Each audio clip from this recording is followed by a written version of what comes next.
بسم اللہ الرحمن الرحیم۔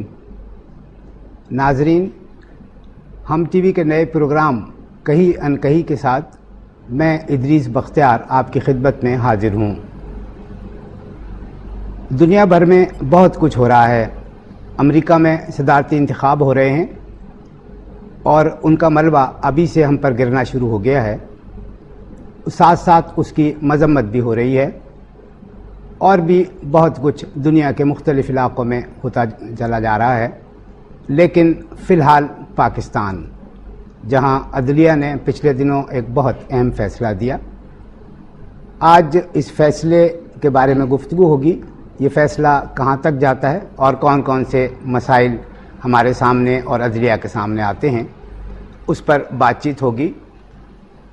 ڈیل پر بھی بات چیت ہوگی، جس کے بارے میں نہ ادھر سے کچھ واضح بات کی جا رہی ہے، نہ ادھر سے کچھ واضح بات کی جا رہی ہے۔ اور ہم اس بات کا بھی جائزہ لیں گے کہ وکلا کی تحریک، جس نے پورے ملک میں اپنا لوہا منوا لیا، اب کیا رخ اختیار کرے گی۔ آج میرے ساتھ یہاں مہمان تشریف لائے ہیں جناب جسٹس وجی الدین احمد صاحب۔ آئینی اور قانونی معاملات پر ان کی گہری نظر ہے۔ ان کے ساتھ تشریف رکھتے ہیں جناب منیر ملک، سپریم کورٹ بار ایسوسی ایشن کے صدر ہیں اور وکلا کی تحریک کے روح رواں۔ اور میرے داہنی طرف تشریف رکھتے ہیں جناب رضا ربانی صاحب، سینیٹر ہیں، پاکستان پیپلز پارٹی کے بہت اہم رہنما ہیں۔ ہم سب سے پہلے جناب جسٹس وجی الدین صاحب کو زحمت دیں گے۔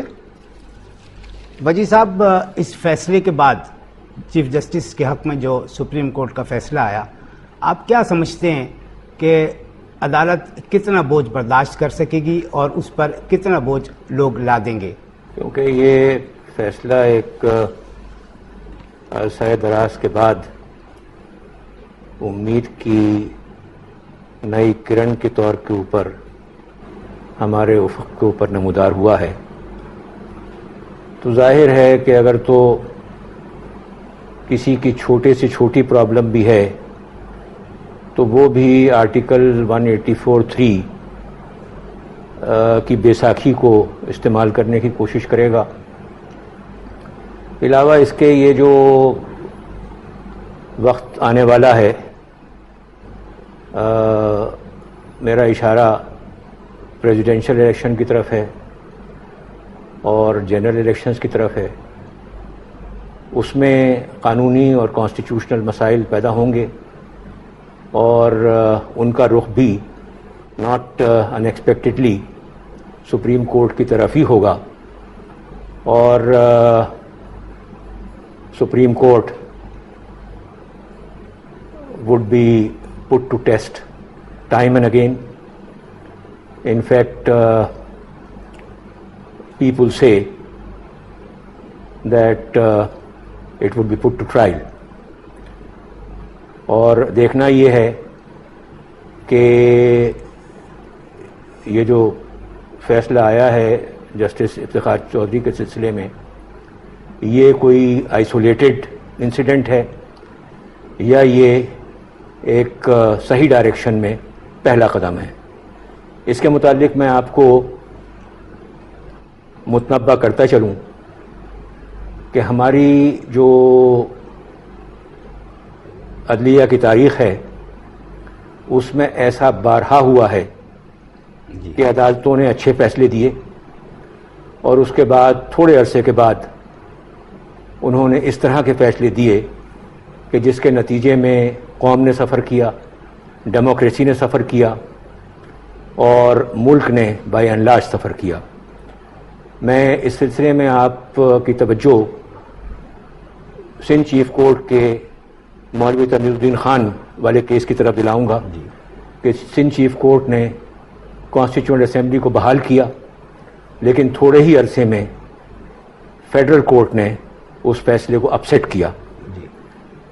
اس کے بعد میں فیڈرل کورٹ جب سپریم کورٹ میں تبدیل ہوئی، بلکہ اس سے پہلے ہی سپریم کورٹ میں تبدیل ہونے کے بعد انہوں نے 200 کیس ڈیسائیڈ کیا، جس میں ایوب خان کے مارشل لاء کو انہوں نے ویلیڈیٹ کیا۔ اس کے بعد میں جو ایک اہم فیصلہ ہے وہ 1972 میں اسما جیلانی کیس ہے، جس میں کہ سپریم کورٹ نے یحییٰ خان کو یوزر پر ڈکلیئر کیا. پھر اس کے بعد جو نہایت اہم فیصلہ ہے وہ ہے بیگم نصرت بھٹو کیس، جس میں سپریم کورٹ نے انفارچونیٹلی وہ تو نہیں چاہا تھا جو کہ فیصلے کے طور کے اوپر آیا، لیکن اس میں ایک جملہ ایڈ کیا جسٹس انوار الحق صاحب نے، اور یہ تو اب ثابت ہو چکا ہے جو کچھ میں نے اس سبجیکٹ کے اوپر لکھا ہے اور دیگر لوگوں نے بھی اس طرف توجہ مبذول کرائی ہے، یہ تو اب ثابت ہو چکا ہے کہ وہ ایک جملہ جو ہے اس میں دیگر جج صاحبان کی ایما شامل نہیں تھی، اور اس ایک جملے کی وجہ سے ضیاء الحق صاحب کو کانسٹیٹیوشن کی امینڈ کرنے کی پاور دی گئی. نتیجے کے طور کے اوپر پھر ہم نے جو دیکھا وہ کانسٹیٹیوشنل امینڈمنٹس پے در پے ضیاء الحق صاحب لے کر کے آئے اور قوم کی نحیف کندھوں کے اوپر ان کا بار پڑا. اس کے بعد جو ایک اہم فیصلہ آتا ہے وہ ہے ربا کیس سپریم کورٹ کا. تو کہا گیا کہ وہ شریف الدین پیرزادہ نے اس امینڈمنٹ کی شمولیت کے لیے اصرار کیا تھا. کے ایم عارف نے اپنی کتاب میں بھی لکھا ہے اور جسٹس سعید الزماں اور دوسرے لوگ اپنے انٹرویوز میں بھی کہہ چکے ہیں.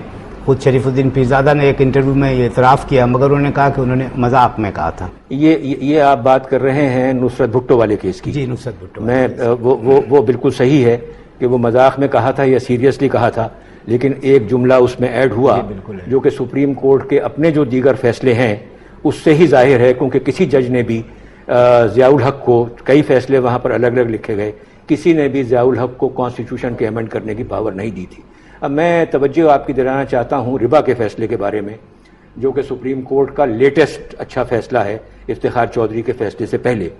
اس میں بینک انٹرسٹ اور دیگر انٹرسٹ کو ربا قرار دیا گیا، اور وہ ایک بہت بڑی پیش رفت تھی، اور نتیجے کے طور کے اوپر اگر اس کے اوپر عمل درآمد ہو جاتا تو اس وقت آپ کا بجٹ کا آدھے سے زیادہ حصہ جو کہ انٹرسٹ کے طور کے اوپر جا رہا ہے یا جو کہ لونز کو ریٹائر کرنے کی بنیاد کے اوپر جا رہا ہے وہ وہاں نہیں جاتا، اور یہی پیسہ لوگوں کی ویلفیئر کے لیے شروع ہوتا.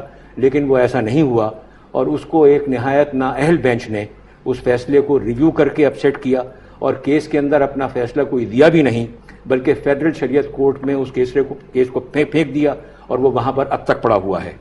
اب یہ اس کے بعد میں یہ چودھری صاحب کا جو فیصلہ ہے، یہ جس طریقے سے میں نے آپ سے عرض کی کہ یہ ایک امید کی نئی کرن کے طور کے اوپر آیا ہے، لیکن ہم کو دیکھنا یہ ہے اور ہم کو کوششلی دیکھنا یہ ہے کہ کیا یہ صحیح ڈائریکشن میں پہلا قدم ہے یا پھر اسی طرح کی بات ہوگی کہ ایک قدم فارورڈ اینڈ 2 اسٹیپس بیک.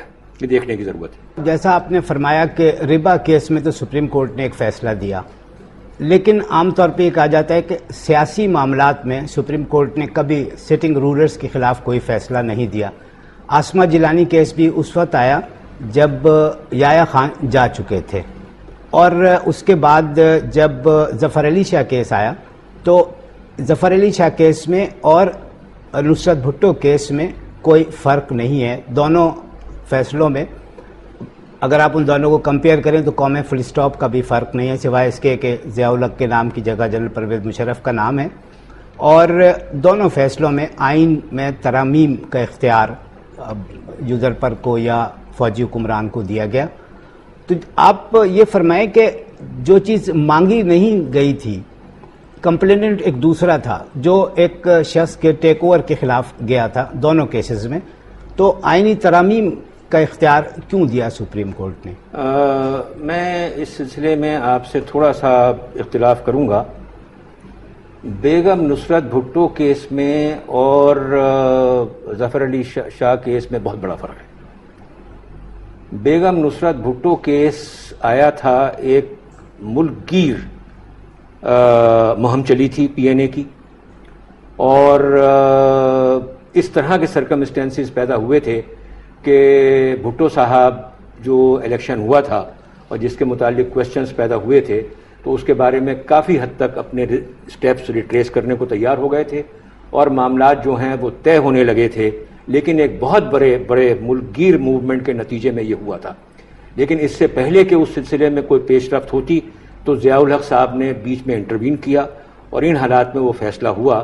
تو سپریم کورٹ وہ جو بیگم نصرت بھٹو کیس ڈیسائیڈ کرنے جا رہی تھی تو ان کا مطمع نظر جو تھا وہ یہ تھا کہ کیونکہ ایک نیشنل موومنٹ کے نتیجے میں یہ سچویشن ہوئی ہے تو اس کو یہ کہا جائے کہ جناب آپ چلے جائیے, الیکشن ہولڈ کرائیے, اور جس طریقے سے آپ نے وعدہ کیا ہے تو آپ اپنا کام پورا کر کے اس کو اختتام پہ پہنچائیے.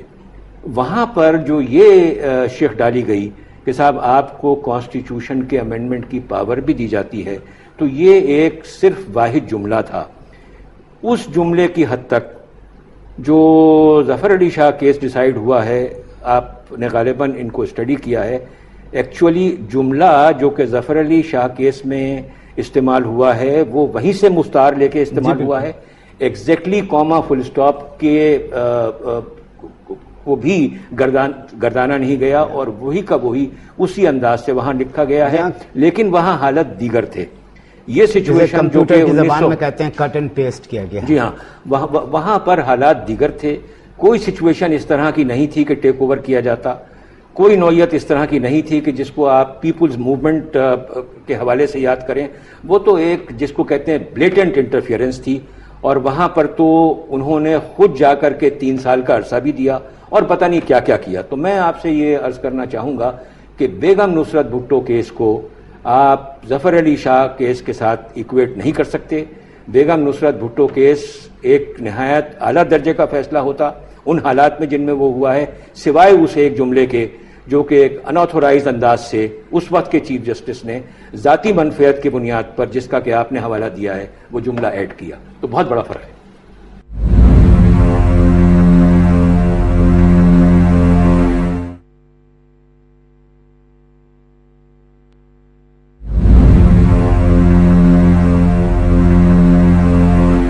منیر ملک صاحب, آپ اس پوری تحریک کے روئے رواں رہے جو وکلاء نے ملک میں چیف جسٹس کے حق میں چلائی.